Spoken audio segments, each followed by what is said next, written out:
Hi, everybody. I'm Gretchen Zellick from Donuts and Pie Fitness, and this is. I'm Annie Gibbons, also from Donuts and Pie Fitness, and we're here. If you've been following us, you know that we are interviewing people across the nation that we feel are experts on aging enthusiastically. And Bob is a perfect person. This is Bob Jensen, and he really fits the narrative for us as far as doing something out of the box that not everybody does, but it's bringing such joy. He'll go on about that, but it really is about aging enthusiastically and doing something that you may never even think about doing. And it just gives us another perspective on how to make this aging process a wonderful thing. So this is Bob Jensen. He's an ultra runner. And what we first want to find out about is how you started this extreme running. Well, I never was a real runner. I ran in high school, but I never, never was a runner, never was a jogger. And then my kids were going to a school, and they were looking for a cross country coach. I was at one of the parent nights, and I said, "Well, you don't really have to know anything about running. You just kind of, you look like you're fit. You can, keep up with the kids." They needed an assistant coach, so I said, "All right, I'll do it." And I liked it a lot. I liked running with the middle schoolers, and I thought it was pretty good. Their cross country team, they didn't do more than a little over 2 miles. They did, so I thought, "Oh, I could do that." And next thing I know, I started running more myself, and I just really I always liked hiking, being outside, things like that. And I never considered myself a runner because I'm a bigger guy. I was 190, 200 pounds, 6 feet.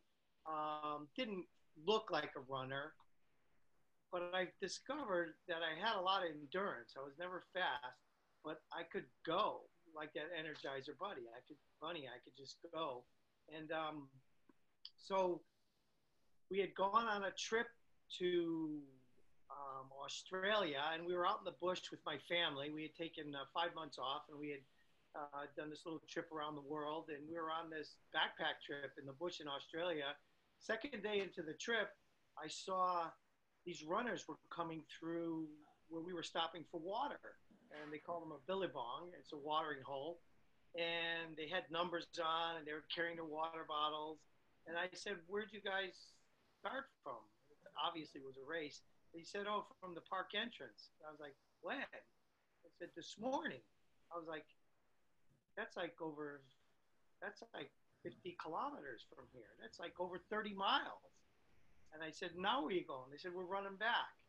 I was like, "That's like 100 kilometers. You're doing that in a day?" They go, "Yeah, mate. So and this place was beautiful. I was like, "Wow, wouldn't it be great? That's a great thing, running through like this great place." And I'm like, "How do they do it?" So when I got back to the States, I was talking to a friend of mine who's a runner, and he goes, "Oh yeah, I've been talking to you about that," and I just didn't hear it. That's how I found out about ultra running. Right. Very cool. And how old were you at that point? I was 50. How old was I when we were in Australia? 52. I had a birthday there, right? Yeah, I was 52. Wow. And I wasn't a runner. And Amazing. I said to my coach at the time, this guy Pete Stringer, who was an ultra runner, who was about Yeah. 10 years older than me. He said, "Well, if you want to do it, we'll start training together." So he started training me, and now I'd never run a race before, not even a 5K. Wow. And after training all summer, he said, "I think you're ready for your first race in September." And I said, "Oh, great. What should I do?" And he goes, "Well, there's this really good 50K you could enter." And I was like, "50K? Are you kidding me? I haven't run a 5K." And he goes, "You can do it. Don't worry about it. And he goes, it's just like," and it was in the Green Mountains, and it was the Vermont 50K. And it was all trails, mostly trails in the Green Mountains.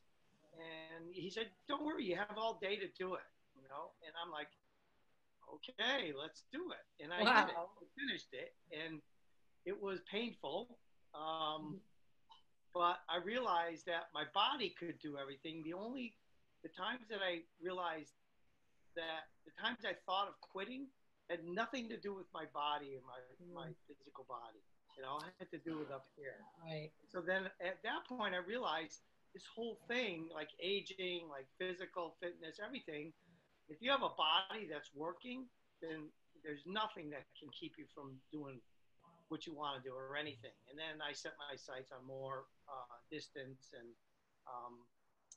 that. And as long as my body was holding up, I could do it. But it was this thing between my ears that was going to stop me. Because the only times I thought of, like, oh, I can't do this was when I thought about it. It had nothing to do with hurting myself or anything. You know? So I So realized that aging was up there. so you've been running for what, over 10 years now. Have you had to make any modifications or have you had any injuries? Yeah, I had, the typical runner stuff, overuse injuries, so you had to be mindful of that. And the, plantar fasciitis and the pulled Achilles and the gastric meniscus pops and, all these little weird things. But you talk to people who have had it before. And like my coach at the time, he had torn his Achilles and he got it repaired and continued running again. So I never had any serious injuries. The worst was the plantar fasciitis. And I remember it was so painful. And I kept running. And I tried everything. I went to acupuncturist. And then I started doing yoga. Mm. And in 3 months of doing yoga, it went away. Wow. And, in the meantime, though, I was gearing up to run Boston Marathon. And I got in. I was running Boston Marathon. And I did the only thing I ever did medically that I wish I didn't do was, I was seeing a podiatrist and I ended up getting the cortisone shots, but that was just so that I could do the marathon. Right. I entered it. And well, money and when you get in Boston, you got to do what you got to do to get that's to right. do that. That's Right. right. That's the race. That. Yeah. But after that, the cortisone eventually wore off, and then you're back with the same old problem. Right. The same spot. And, so after about 3 months of yoga, hot yoga, it was Bikram yoga. Bikram, I've seen you I've been in one of those classes with you. Yeah, and all the symptoms, which the podiatrist told me that I probably would have for a long time. I got the lifts, and I stopped running, and then the heel spurs from the result of the plantar fasciitis, where the tissue was tearing away, causing these little calcifications. Yeah. And they got sharp, and then the pressure on your heel hurts so much, and it drive you through the roof, the pain. After the plantar fasciitis was gone, he thought those would be surgically removed, but after another 3-4 months of yoga, That's incredible. That's incredible. Great. So how do you stay motivated? Like I know you said it's all up here in your mind, but is there something you go through that helps you to stay in your mind and not in your body, or maybe vice versa? But what is it that keeps you motivated? Well, I think you're right. You were right. First, staying in your mind and staying in my body, right? Right. And noticing my body, not what's going on up here. My body's in the present moment. It's what's happening right now. Everything else between my ears is yesterday or today's projecting or ruminating over the past. So I try to stay in the present moment, and the perfect place for that present moment is in my body, whether it hurts or not, whether it's sore.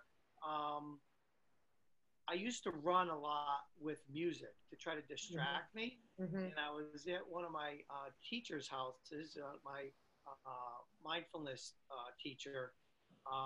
This guy called John Kabat-Zinn. I don't know, you guys might have heard of him, but he asked me, I ran over to his house. It was like 23 miles from my house.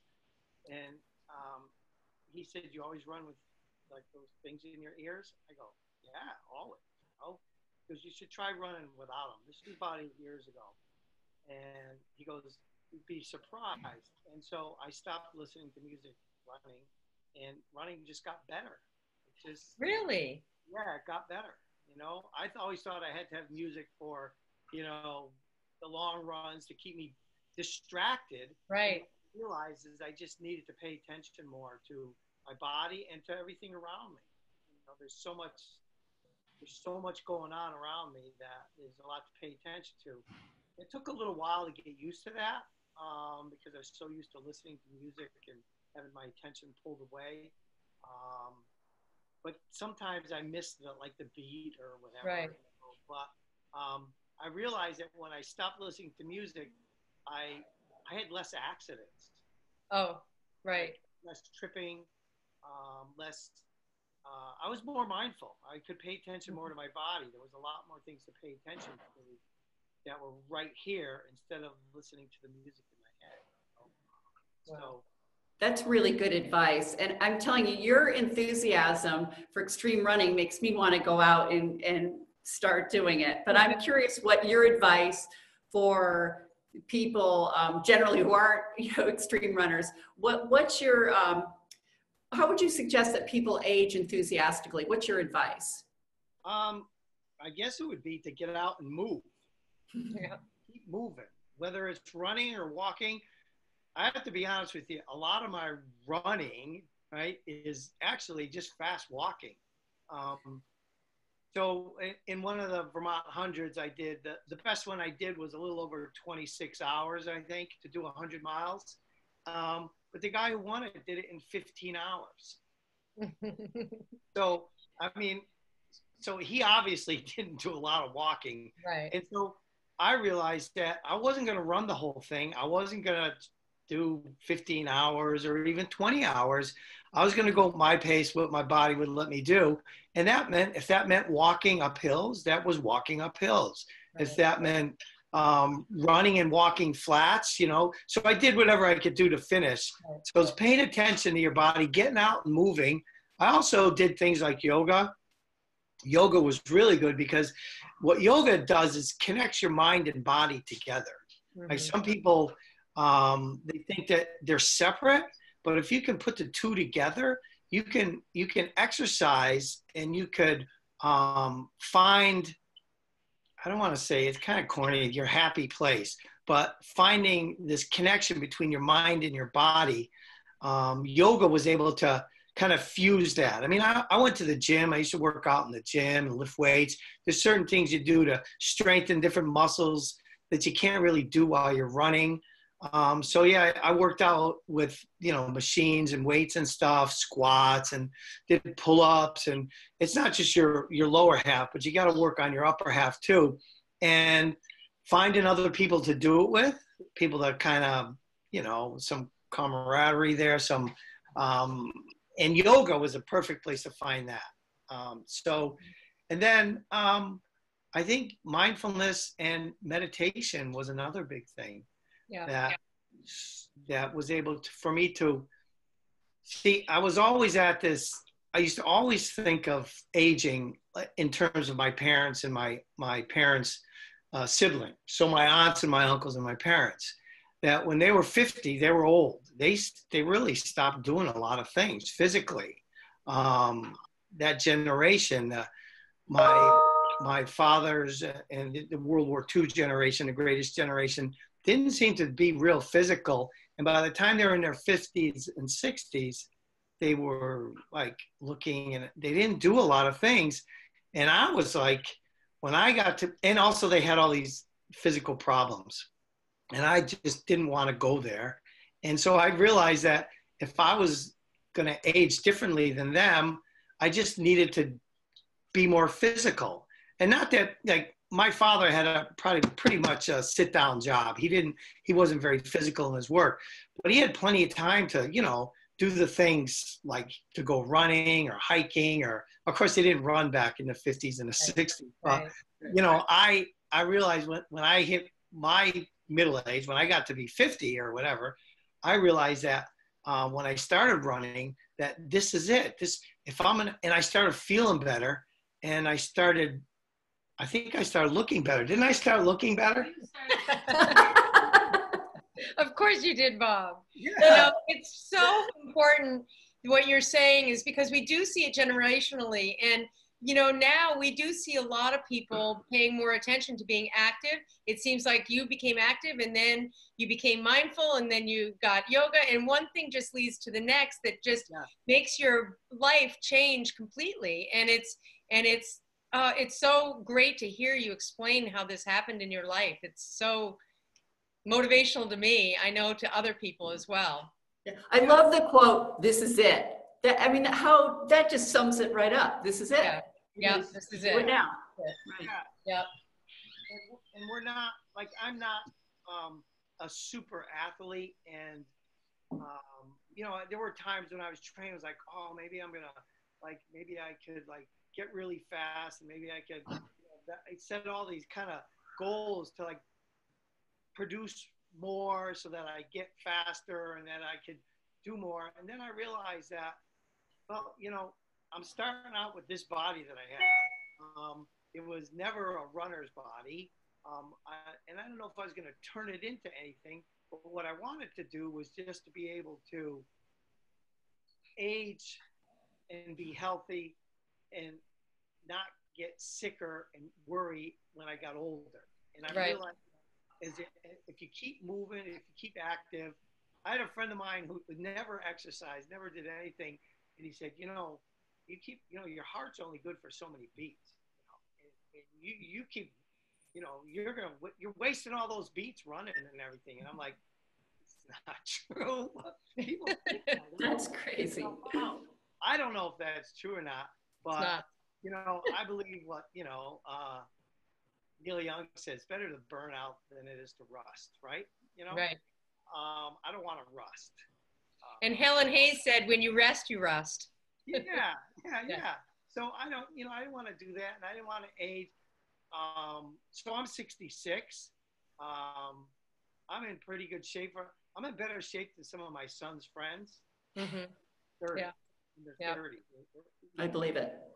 Yeah. And but that doesn't mean I'm any better than them. It just means that maybe, you know, like my son, I said, you know, maybe by the time he gets in his late 30s or 40s, he'll like decide to do something. Right. I grew up, I always had a physical job.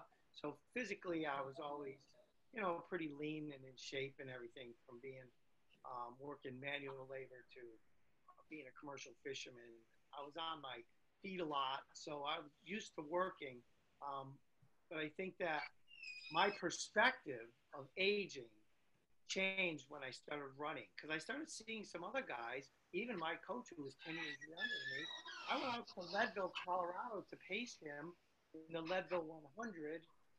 The guy was almost 70, and I went out to pace him, and I was amazed at what he could do out there at that altitude. Yeah. I got to Leadville, it was at 9,000 feet. I brought my stuff up to the second floor of the bed and breakfast, and I could hardly breathe. And he went out there 3 weeks early to train. And that's all just 3 weeks? To acclimate, yeah. Jeez, that's not a lot. Yeah, I know. And I was like, oh, I said, age has nothing to do with it. No. It has nothing to do with it. It doesn't. You slow down after a while, but yeah. You know, I see myself doing this till I'm in my 80s anyways, unless I break something. I don't want to be that guy who falls down and breaks his hip, or his hip breaks and then he falls down. Yeah, right. Because he's brittle bones or whatever. So. All right. Well, Bob, thank you so much. It's been really fun to hear about this adventure, and I think an incredible example for aging enthusiastically. If you don't get it out of this, what you just said, you're probably never going to get it. So it's really very valuable, all the things that you've just all done. In here, I think. It's all in there. Yeah. It's all in there. That's right. So thank you so much. Thank you, Bob. See you later. Yeah. Bye. Oh, and the thing is, I don't drink or smoke. Okay. Okay.